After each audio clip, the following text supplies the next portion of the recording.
20,000 টাকায় গরু, মাশাআল্লাহ। এই ভাইয়া কত হলো এটা? 1,07,000 টাকা, মাশাআল্লাহ। 1,07,000 টাকায় বেশ দেখার মতো একটা গরু। কত হলো এটা? ফেরত। কি চাচা কিনলে? কত নিল?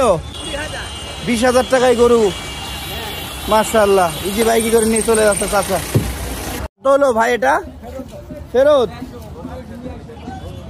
এটা কত হলো? 1,25,000 টাকা, মাশাআল্লাহ। দেখার মতো গরু। ভাই কত হলো এটা? 37,000। বকনা। ভাই গাভী কত হলো? 74,000 টাকায় একটা গাভী গরু কিনে নিয়ে যাচ্ছে দুগদুগি পশুহাট। চাচা কত হলো এটা? 73,000 টাকা। অনেক পক্সের দাগ শরীরে। হ্যাঁ, এটা পক্সের দাগ না হইলে কত? 90। কত হলো? 72,000 টাকা, মাশাআল্লাহ। 72,000 টাকা, বেশ সুন্দর।